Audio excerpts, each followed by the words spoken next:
हीच आमची शान या तत्वावर चालणाऱ्या जी अविरत इंटरनेट न्यूज मध्ये मी नीलम चौधरी आपले स्वागत करते। तर आता पाहू सविस्तर घडामोडी। मुंब्रा येथील अज्ञात इसमाने केलेल्या दगडफेकेत धावत्या लोकलमधील 2 तरुण जखमी। सीएसटी कसारा लोकलने दरवाजात उभे राहून प्रवास करणारे दोघे तरुण मुंब्रा स्टेशन जवळ अज्ञात हल्लेखोराने केलेल्या बाटली दगडफेकीत जायबंदी झाले। ही घटना सोमवारी संध्याकाळच्या सुमारास मुंब्र्याजवळ घडली। अमर ओरी वय वर्ष 23 राहणार टिटवाळा आणि राहुल चौधरी वय वर्ष 29 राहणार डोंबिवली अशी या जखमी तरुणांची नावे आहेत। सीएसटी कसारा लोकलने हे दोघे मुंबईहून कल्याणच्या दिशेने प्रवास करीत होते।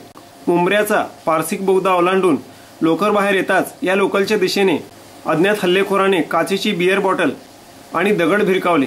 या बाटली दगडाने दारात उभे राहून प्रवास करणाऱ्या अमर आणि राहुल यांचा वेध घेतला। अचानक झालेल्या हल्ल्यात दोघांच्या डोक्यास दुखापत झाली। लोकलमधील इतर प्रवाशांनी या दोन्ही तरुणांवर प्राथमिक उपचार करण्याचा प्रयत्न केला। लोकल डोंबिवली स्टेशनवर थांबताच या दोन्ही जखमी तरुणांना पालिकेच्या शास्त्रीनगर हॉस्पिटलमध्ये दाखल केले। या हल्ल्यातील जखमी अमर ओरी याला उपचार करून लगेच सोडून देण्यात आले। मात्र राहुल चौधरी याच्या डोक्यास टाके पडेपर्यंत जबर दुखापत झाल्याने त्याला नातेवाईकांनी खासगी हॉस्पिटलमध्ये दाखल केले। या प्रकरणी डोंबिवलीच्या लोहमार्ग पोलिसांनी दोन्ही जखमी तरुणांचे जबाब नोंदवले असून अधिक तपास करण्यात येत आहे।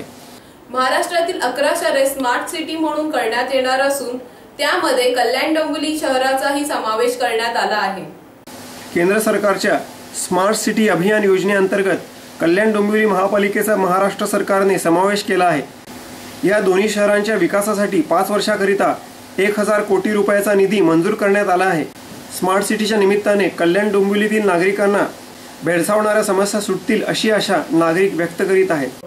डोंबिवली जवळच्या कोपरखाडीतून रेती उपसा सुरू असल्याने भूमाफियांमुळे रेल्वे मार्गाला धोका कायम। डोंबिवली जवळच्या कोपरखाडीतून रेती उपसा करणाऱ्या माफियांचे उपद्व्याप अद्यापही सुरूच आहेत। हे माफिया पश्चिमेकडून कोपरच्या रेल्वे रुळापासून काही अंतरावर येऊन ठेपले आहेत।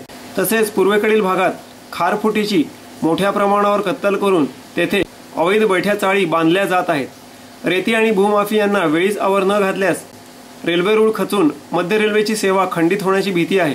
परिणामी रेल्वेच्या लाखो प्रवाशांच्या जीवाशी खेळणाऱ्या या माफियांना कधी रोखणार असा प्रश्न पुन्हा एकदा उभा ठाकला आहे। तर याचबरोबर हे बातमीपत्र संपले। नमस्कार।